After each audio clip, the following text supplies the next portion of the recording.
Good morning, everyone. I'm excited to welcome you to today's presentation. Today, we're going to explore a story of survival and change. Our focus will be in the shadow of a volcano. Over the next few minutes, I'll take you through a compelling journey of resilience, transformation, and the incredible ways communities adapt to natural challenges. So let's get started. This volcano actually remained quiet for over 600 years, which is quite remarkable. Despite its long period of dormancy, it stands nearly 5,000 feet tall, making it a dominant feature in the landscape. It's part of the famous Ring of Fire, a volcanic belt that circles the Pacific Ocean, known for its frequent earthquakes and eruptions. This massive volcano is located in the Philippines, a country prone to natural volcanic activity.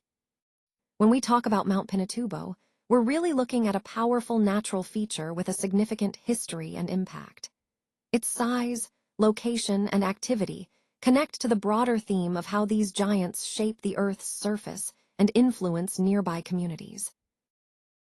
Did you know that about 90% of the world's volcanoes are actually located along a single, very active belt? This extensive zone stretches from Asia all the way to the Americas, creating a giant chain of volcanoes. It's often called the Ring of Fire, and it's one of the most geologically active regions on Earth. This area is characterized by frequent eruptions and earthquakes, making it a fascinating but also dangerous part of our planet.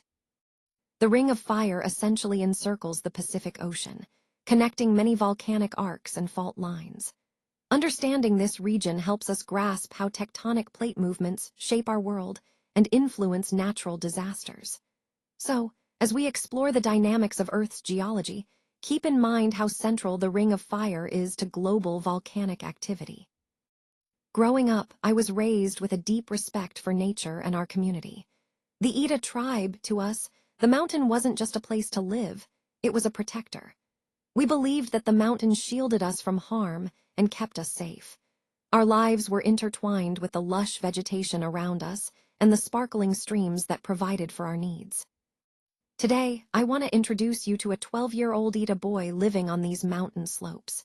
His story is a window into our way of life, our traditions, and our bond with the land that sustains us.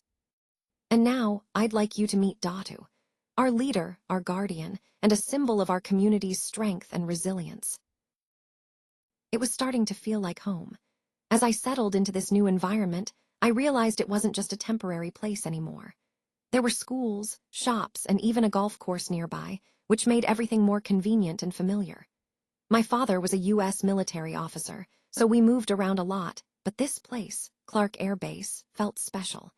I was a 12-year-old girl living in a vibrant community, and it gave me a sense of stability and belonging. This experience is really central to understanding my story, as it shaped who I am today and showed me what it's like to grow up in a unique and dynamic environment. Now, here we see volcanologists arriving at the site, ready to study the impending danger. Their presence is crucial for understanding what's happening beneath the surface. Then, suddenly, the ground begins to shake. This is a clear sign that the volcano is becoming active. It's an intense moment that signals the potential for eruption. Fast forward to April 1991, and we see smoke rising from the peak of the mountain. This smoke indicates that magma is moving closer to the surface, and the volcano is waking up. These signs are vital for predicting eruptions and safeguarding communities. Overall, this slide highlights how scientists monitor these natural phenomena and the importance of early warning signs in volcanic activity. Evacuate now. This is not a drill. We are facing a situation where a massive eruption is imminent and deadly. It's crucial that everyone moves to safety immediately. After 600 years of silence, the long wait has finally come to an end. Scientists have confirmed that Mount Pinatubo, which was considered dormant for centuries, is no longer resting. This means the volcano is showing signs of potential eruption once again. It's a stark reminder of how unpredictable nature can be and why early warnings are so vital. This warning underscores the importance of understanding volcanic activity and being prepared to act swiftly to protect lives. So Julie and her mother drove to Subic Bay, seeking safety away from danger. Meanwhile, Dadu's family moved to a noisy town center, trying to find a safer place amidst the chaos. Over 65,000 people fled their homes during this time, all in search of safety and stability. This mass movement is what we call the Great Evacuation, a powerful reminder of how communities come together and respond in moments of crisis.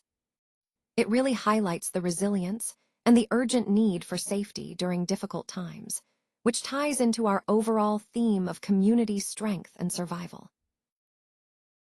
All right, so imagine this. The day suddenly turned pitch black as if it was midnight at noon. Can you picture that? It was such an intense moment that it felt like darkness had just swallowed everything. The ash cloud shot up high into the sky, reaching about 19 miles into the atmosphere. That's incredibly high, really a testament to the power of this eruption. Now, let's remember the date, June 15, 1991, because that's when the mountain finally blew its top. This wasn't just a small eruption, it was a massive explosion. The big explosion, in fact, that changed everything. It's a vivid reminder of how powerful nature can be, and it ties into our overall theme of understanding volcanic forces and their impacts. As we look at this slide, I want to emphasize the sheer destructive power of the natural disasters we're discussing.